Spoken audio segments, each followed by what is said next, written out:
BRS మాజీ MLA Shakeel కొడుకు రహీల్ ని అదుపులోకి తీసుకున్నారు పంజాగుట్ట పోలీసులు. ఇవాళ దుబాయ్ నుంచి హైదరాబాద్ కి వస్తుండగా శంషాబాద్ ఎయిర్పోర్ట్ లో అదుపులోకి తీసుకున్నారు. గత డిసెంబర్లో ప్రజాభవన్ దగ్గర జరిగిన రోడ్డు ప్రమాదంలో ప్రధాన నిందితుడిగా ఉన్నాడు రహీల్. రోడ్డు ప్రమాదం జరిగిన తర్వాత అతడు దుబాయ్కి పారిపోయాడు. ఈ కేసులో మరొకరిని పోలీసులకు అప్పగించారు. సీసీ కెమెరాల ఆధారంగా యాక్సిడెంట్ చేసింది రహీల్ అని నిర్ధారించారు పోలీసులు. అతనిపై ఇప్పటికే లుకౌట్ నోటీసులు జారీ చేశారు పోలీసులు. బీఆర్ఎస్ మాజీ ఎమ్మెల్యే షకీల్ కొడుకు రహీల్ ని అదుపులోకి తీసుకున్నారు పంజాగుట్ట పోలీసులు. ఇవాళ దుబాయ్ నుంచి హైదరాబాద్ కి వస్తుండగా శంషాబాద్ ఎయిర్పోర్ట్ లో అదుపులోకి తీసుకున్నారు. గత డిసెంబర్లో ప్రజాభవన్ దగ్గర జరిగిన రోడ్డు ప్రమాదంలో ప్రధాన నిందితుడిగా ఉన్నారు రహీల్.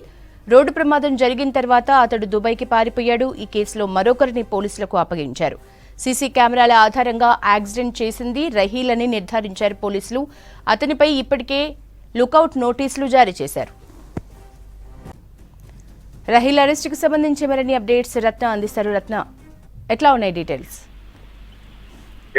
గత డిసెంబర్ 24వ తేదీన పంజాగుట్ట ప్రగతి భవన్ దగ్గర బారికేడ్స్ ను ఢీకొట్టినటువంటి కేసులో మాజీ ఎమ్మెల్యే షకీల్ కొడుకు రహీల్ కు సంబంధించి అప్పుడు ఆ కేసు అనేది ఎంత సంచలనంగా మారిందో ప్రతి ఒక్కళ్ళు చూసాం. ఈ కేసుకు సంబంధించి ఇన్సిడెంట్ జరిగినటువంటి సమయంలోనే రాహెల్ ను తప్పించబోయే ప్రయత్నం జరిగింది. ఆ ప్రయత్నం జరిగినప్పుడు ఈ కేసులో అతన్ని కాకుండా ఆ ఇంట్లో పనిచేసేటువంటి మరొక వ్యక్తిని తీసుకొచ్చి ఈ కేసులో యాడ్ చేసి డ్రైవ్ చేసింది ఇంట్లో పనిచేసేటువంటి వ్యక్తిగా క్రియేట్ చేసేటువంటి పరిణామాలు చోటు చేసుకున్నాయి.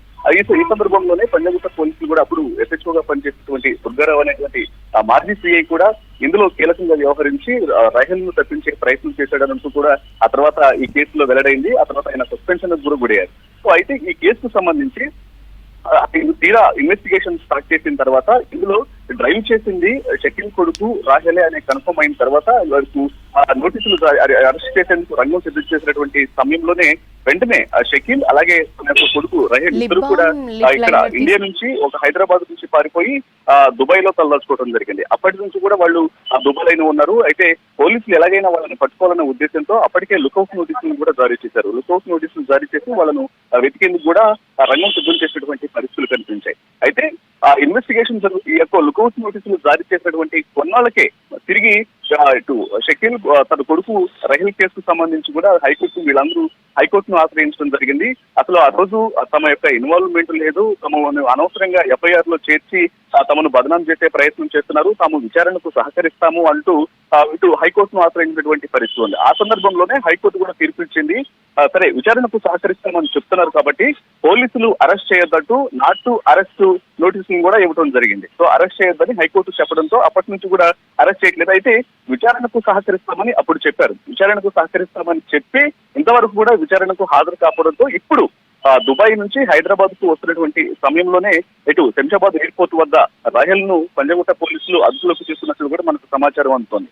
సో ఇప్పుడు ఎలాగూ నాట్ టు అరెస్ట్ వారెంట్ అనేది ఉంది కాబట్టి కేవలం అతన్ని విచారించే అవకాశాలు ఉన్నాయి. మొత్తం ఆ యొక్క ఇన్సిడెంట్స్ కు సంబంధించి కేవలం ప్రగతి భవన్ వద్ద ఈ బారికేడ్స్ ను హిట్ అండ్ రన్ చేసి పారిపోయినటువంటి ఘటన మాత్రమే కాకుండా గతంలో కూడా దీనికి సంబంధించి పాత కేసులు కూడా ఉన్నాయి. 2022లో ఇటు బంజారా హిల్స్ రోడ్ నెంబర్ 45 దగ్గర డివైడర్ వద్ద ఒక బాలుని ఢీకొట్టి ఆ సందర్భంలో కూడా షకీల్ యొక్క ఇన్వాల్వ్మెంట్ ఉంది.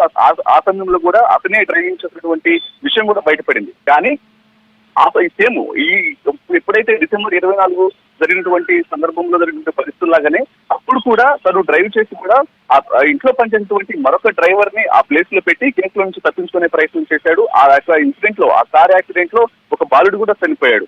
ఆ తర్వాత డ్రైవర్ ని తీసుకొచ్చి డ్రైవర్ డ్రైవ్ చేశాడంటూ కూడా సీన్ క్రియేట్ చేసేటువంటి ప్రయత్నం చేసినప్పటికీ కూడా ఆ తర్వాత కేసును ఇన్వెస్టిగేషన్ చేసిన తర్వాత రాహెలే డ్రైవ్ చేసేటటువంటి కన్ఫర్మేషన్ కూడా ఒక క్లారిటీ అయితే వచ్చింది. సో ఇలా పాత 2022లో జరిగినటువంటి బంజారా హిల్స్ కేసుకు సంబంధించి అలాగే డిసెంబర్ 24న ఈ ఇటు బారికేడ్స్ ను ప్రగతి భవన్ వద్ద బారికేడ్స్ ను ఢీకొట్టినటువంటి కేసుకు సంబంధించి ఈ రెండు కేసులకు సంబంధించి రాహెల్ యొక్క పాత్ర మీద పోలీసులు ఇవాళ రాహెల్ ను విచారించేటువంటి అవకాశాలు ఉన్నాయి. దీంట్లో అతని యొక్క పాత్రకు సంబంధించి కూడా ఫుల్ డీటెయిల్స్ పోలీసులు తెలుసుకునే అవకాశాలు ఉన్నాయి. మొత్తానికి కొన్ని నెలల తర్వాత దుబాయ్ నుంచి హైదరాబాద్ వస్తున్న సమయంలోనే మొత్తానికి రాహెల్ ను అదుపులోకి తీసుకోవడం కొంత ఈ కేసులో పురోగతి సాధించినట్టుగా చెప్పుకోవచ్చు. Thank you Ratnam.